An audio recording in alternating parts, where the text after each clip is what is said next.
এই বর্তমান এই মোদি সরকার তারা শুধু একটা দলের সঙ্গে বন্ধুত্ব করছে। যদি জনগণের সঙ্গে আমাদের বন্ধুত্ব থাকতো তাহলে আজকে হয়তো এই চুক্তি তার বাতিল করতে না। এই চুক্তিটা বাতিল করার উদ্দেশ্য হলো তারা শুধু এই আওয়ামী লীগের সময় এই চুক্তি করবে, অন্য দল ক্ষমতায় আসলে করবে না। এটারই একটা বহিঃপ্রকাশ তারা ঘটেছে। এতে ক্ষতিগ্রস্ত হবে সেভেন সিস্টার, ভারতের যে 7টি সপ্তকন্যা খ্যাত 7টি রাজ্য, তারাই ক্ষতিগ্রস্ত হবে, আমাদের খুব একটা বেশি ক্ষতিগ্রস্ত হবে না। বর্তমানে আপনার দলের অবস্থান সম্পর্কে বলুন, নিবন্ধন প্রসঙ্গে বলুন। ধন্যবাদ চেঞ্জ টিভিকে। চেঞ্জ টিভির অগণিত দর্শক শ্রোতা যারা আছেন সবাইকে ধন্যবাদ। আমি আমার দল ভাসানী জনশক্তি পার্টি এবং ভাসানী অনুসারী পরিষদ, তো ভাসানী অনুসারী পরিষদ থেকেই ভাসানী জনশক্তি দল হয়েছে, কিন্তু আমরা এই দলটি বিলুপ্ত করি নেই, করবও না। এটা আমাদের মূল পার্টি থাকবে। জনশক্তি পার্টি এটা মাল্টি ক্লাস অর্গানাইজেশন হিসেবে থাকবে, জনগণের সামনে থাকবে। তো সেই ক্ষেত্রে আমরা আমাদের দল, আপনারা জানেন আমাদের দলটি হলো মৌলানা আব্দুল হামিদ খান ভাসানী, যার জন্ম না হলে বাংলাদেশ হতো না। তার আদর্শের ভিত্তি করেই আমাদের এই দলটা গঠিত হয়েছে। আমরা মৌলানা ভাসানীর আদর্শকে নিয়ে রাস্তায় রাজপথে লড়াই সংগ্রাম করেছি। এই ফ্যাসিবাদ বিরোধী আন্দোলনে আমাদের একটি গুরুত্বপূর্ণ ভূমিকা ছিল, এটা দেশবাসী জানেন, সারা পৃথিবীর মানুষ জানে যে মৌলানা ভাসানীর ফলোয়ার্সরা, অনুসারীরা, তারা এই ফ্যাসিস্ট বিরোধী আন্দোলন তাদের কি ভূমিকা ছিল সারা বিশ্বের মানুষ, বাংলাদেশের মানুষ জানে। তো আমরা খুব শীঘ্রই আমরা নিবন্ধনে যাব। আমরা নতুন দল, আমাদের এই নতুন দলের জন্ম হয়েছে 13ই এপ্রিল। আমরা এই 13ই এপ্রিলে আমাদের এই দলের আত্মপ্রকাশ ঘটেছে। আমরা ইতিমধ্যেই নিবন্ধনের জন্য আমরা দরখাস্ত করেছি। নির্বাচন কমিশনের নিয়ম মাফিক ট্রেজারি চালান দিয়ে ব্যাংক অ্যাকাউন্ট করে আমরা যে 22টা জেলা দেওয়ার কথা, সেখানে আমরা 10টি জেলা সহ আনুষঙ্গিক কাগজপত্র যা যা আছে আমরা সব দিয়ে দিয়েছি। বাকি জেলাগুলো এবং উপজেলা 100 উপজেলা আমরা এই 2 মাস সময় দিয়েছি। 2 মাসের মধ্যে আমরা দিতে সক্ষম হব, এই ব্যাপারে আমরা 100% কনফিডেন্ট। তো কাজেই আমরা যেহেতু ফ্যাসিবাদের বিরুদ্ধে লড়াই সংগ্রাম করেছিলাম, রাজনৈতিক কারণেই আমাদেরকে গত নির্বাচনের সময় আমাদেরকে নিবন্ধন দেওয়া হয়নি। আমরা মনে করি যে এইবার আমাদের নিবন্ধনের আর কোনো বাধা থাকবে না, এইবার আমরা নিবন্ধন পাব, আমাদের দল নিবন্ধিত হবে, এই আশাবাদ আমরা ব্যক্ত করছি। কারণ এটি মৌলানা ভাসানীর দল, এই দলকে নিবন্ধন তারা দিবে এবং দিতে, কারণ আপনারা জানেন আজকে যিনি প্রধান উপদেষ্টা, তার পক্ষ অবলম্বন করার কারণেই, রাজনৈতিক কারণেই গত খুনি ফ্যাসিস্ট হাসিনা সরকার আমাদের নিবন্ধনটি দেয়নি। তখন ডক্টর ইউনূসের পক্ষে আর কেউ ছিল না, ভাসানী অনুসারী পরিষদ ছিল। এই ভাসানী অনুসারী পরিষদ সেই 96 সালে যখন গ্রামীণ ব্যাংকের এমডি থেকে সরাই দেয়, তখন থেকে রাজপথে এবং তার বাড়িতে গিয়ে আমরা তার সঙ্গে সংহতি প্রকাশ করেছি। তার গ্রামীণ ব্যাংক ভবনে গিয়ে আমাদের সঙ্গে আমাদের তৎকালীন সভাপতি ভাষা সৈনিক আব্দুল মতিন, প্রেসিডিয়াম সদস্য পরবর্তী যিনি সভাপতি হয়েছেন, 12 বছর নেতৃত্ব দিয়েছেন আমাদের নেতা ডক্টর জাফরুল্লাহ চৌধুরী এবং ডক্টর সৈয়দ শফিউল্লাহ, ডক্টর জসিমউদ্দিন সহ ভাসানী অনুসারী পরিষদের আমরা প্রায় 30-32 জন গিয়ে তার সঙ্গে সমর্থন জানিয়ে এসেছিলাম।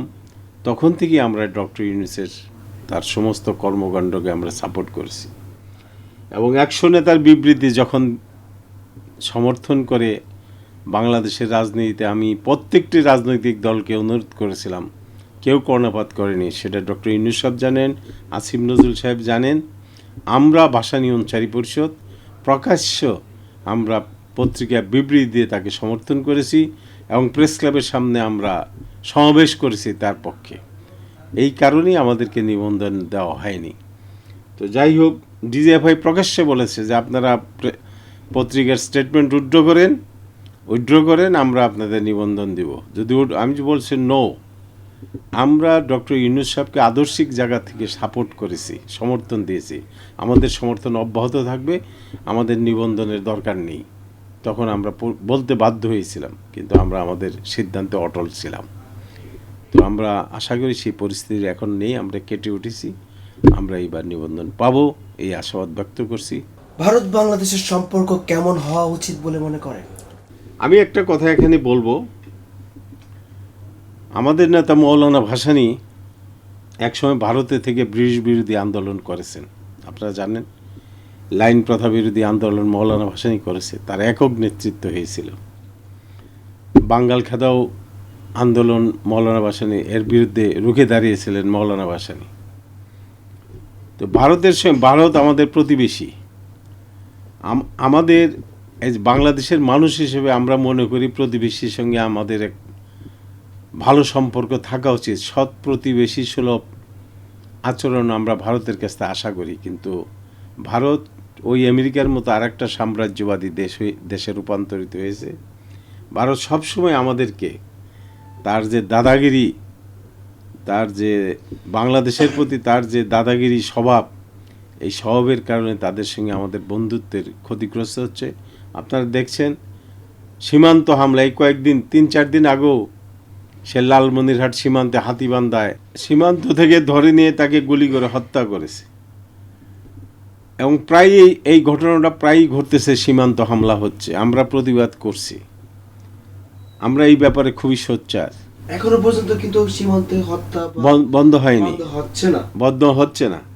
আমি আজকে চেঞ্জ টিভির মাধ্যমে দেশবাসীকে এই ব্যাপারে সজাগ হওয়ার জন্য অনুরোধ করব এবং ডক্টর ইউনূস সাহেবকে বলবো যে আপনি একটি কার্যকর ভূমিকা গ্রহণ করুন যাতে সীমান্ত হামলাটা বন্ধ হয়। সীমান্ত হামলা বন্ধ হওয়া উচিত। আমি ভারতের যিনি এখানে রাষ্ট্রদূত হিসেবে রয়েছেন মিস্টার প্রণয় বার্মা, তাকে অনুরোধ করব, আপনাদের কাছ থেকে আমরা সৎ প্রতিবেশী সুলভ আচরণ আশা করি, আপনি সীমান্ত হামলার ব্যাপারে পদক্ষেপ গ্রহণ করুন। এইভাবে যদি আপনারা মারতে থাকেন, আমরা কতদিন মরবো, এক সময় হয়তো আমরা রুখে দাঁড়াবো, আমাদের দাঁড়াতে বাধ্য করবেন না। আমি আজকে চেঞ্জ টিভির মাধ্যমে ভারতের কাছে, ভারতের সরকারের কাছে, ভারতের রাষ্ট্রদূতের কাছে আমি এই অনুরোধ করছি যে এই সীমান্ত হামলা আপনারা বন্ধ করুন। আমরা ভারতের সঙ্গে বন্ধুত্ব চাই। 71 সালে ভারত আমাদের পাশে এসে দাঁড়িয়েছিলেন, আমরা সেটা শ্রদ্ধার সঙ্গে স্মরণ করি। কিন্তু ভারত যদি তার সৎ প্রতিবেশী সুলভ আচরণ না করে শুধু আমরা একতরফাভাবে দিয়েই যেতে থাকবো, সেটা হতে পারে না, সেটা এই দেশের মানুষ মেনে নেবে না। মোদি একজন মহান নেতা, আমেরিকার ভাইস প্রেসিডেন্ট, এমন বক্তব্য উনি রেখেছেন, আপনার প্রতিক্রিয়া কি?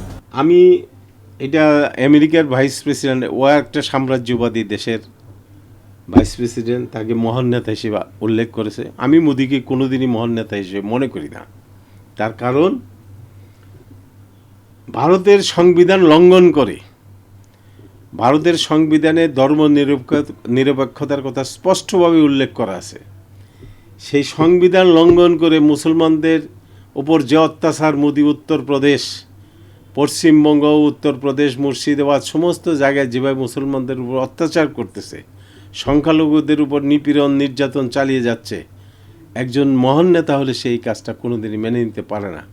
মুসলমানদেরকে নামাজ পর্যন্ত পড়তে দিচ্ছে না। আপনারা দেখছেন হয়তো ভিডিওতে, সেজদায় গেছে লাথি দিয়ে সেজদা থেকে ফেলে দিচ্ছে। এবং কিভাবে মুসলমানদের উপর অত্যাচার নির্যাতন হচ্ছে সারা বিশ্বের মানুষ দেখছে। একটা সাম্প্রদায়িক লোক, মোদি একজন সাম্প্রদায়িক, তার সংবিধান অসাম্প্রদায়িক, কিন্তু উনি একজন সাম্প্রদায়িক এবং সে উগ্র জাতীয়তাবাদী একটি শক্তি, এই বিজেপি, তার নেতৃত্ব দিচ্ছে মোদি। মোদি কোনোদিনই মহান ব্যক্তি হতে পারেন না, মহান শাসক হতে পারে, একটা নিকৃষ্ট শাসক আমি মনে করি। ভারতের 7 সিস্টারে যাওয়ার রেলপথ ভারত চুক্তিটি বাতিল করেছে, এটাতে কাদের লাভ হলো, ভারতের না বাংলাদেশের? আমি একটা কথা বলি, আমাদের বন্ধুত্ব হওয়া উচিত দ্বিপক্ষীয়ভাবে। এই দেশের জনগণ ভারতের জনগণের মধ্যে বন্ধুত্ব হওয়া উচিত। এই বর্তমান এই মোদি সরকার, তারা শুধু একটা দলের সঙ্গে বন্ধুত্ব করছে। যদি জনগণের সঙ্গে আমাদের বন্ধুত্ব থাকতো তাহলে আজকে হয়তো এই চুক্তি তার বাতিল করতে না। এই চুক্তিটা বাতিল করার উদ্দেশ্য হলো তারা শুধু আওয়ামী লীগের সময় এই চুক্তি করবে, অন্য দল ক্ষমতায় আসলে করবে না, এটারই একটা বহিঃপ্রকাশ তারা ঘটেছে। এতে ক্ষতিগ্রস্ত হবে সেভেন সিস্টার, ভারতের যে 7টি সপ্তকন্যা খ্যাত 7টি রাজ্য, তারাই ক্ষতিগ্রস্ত হবে, আমাদের খুব একটা বেশি ক্ষতিগ্রস্ত হবে না। সারা দেশের সাধারণ মানুষ ডক্টর ইউনূস সরকারকে 5 বছর দেখতে চায়, এই বিষয়টিকে আপনি কিভাবে দেখছেন? আর নির্বাচন প্রসঙ্গে আপনার দলের তথা ভাসানী অনুসারী পরিষদ স্পষ্ট অবস্থানটা কি? আমাদের স্পষ্ট অবস্থান এই বিষয়ে, যেমন আপনি বললেন জনগণ ডক্টর ইউনূসকে 5 বছর দেখতে চায়। জি, উনি একজন বিশ্ববরণ্য ব্যক্তি এবং ক্ষমতায় এসে উনি অনেক ভালো কাজ দেখিয়েছেন মানুষ, কিন্তু এখানে একটি কথা মনে রাখতে হবে, ডক্টর ইউনূস জনগণের ম্যান্ডেটবিহীন একজন সরকার এবং আমাদের সমর্থনে উনি এই অন্তর্বর্তীকালীন সরকার গঠন করেছে এবং তার প্রধান হয়েছে। কিন্তু এখানে একটি নির্বাচন দরকার আছে। তো নির্বাচনের আগে আমরা আমাদের দলের অবস্থান স্পষ্ট, আমরা সংস্কার করেই নির্বাচনে যেতে চাই। আমাদের জোট গণতন্ত্র মঞ্চ, আমরা সংস্কার করেই নির্বাচনে যেতে চাই। নির্বাচন ছাড়া এখন যে দেশের যে সমস্যা হয়ে যায়, পতিত স্বৈরাচার যেভাবে মাথাছাড়া দেখতেছেন, বোরকা মিছিল হচ্ছে, এই মিছিল ডেইলি তারা মিছিল করতে, আবার রাজনীতির মাঠে আসার, যাদের হাত 2000 লোকের রক্তে রঞ্জিত, যারা 2000 লোককে এই দেশে গণহত্যা চালিয়েছে, তাদেরকে এই দেশের মানুষ আর দেখতে চায় না, রাজনীতির মাঠে আর দেখতে চায় না।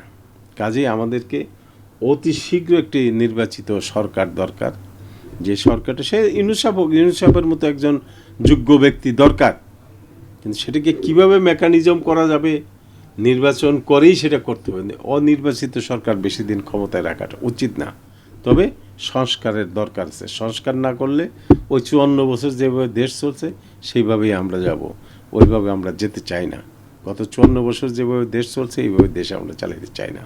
আমরা সংস্কার করেই নির্বাচনে যাব, নির্বাচনের দরকার আছে।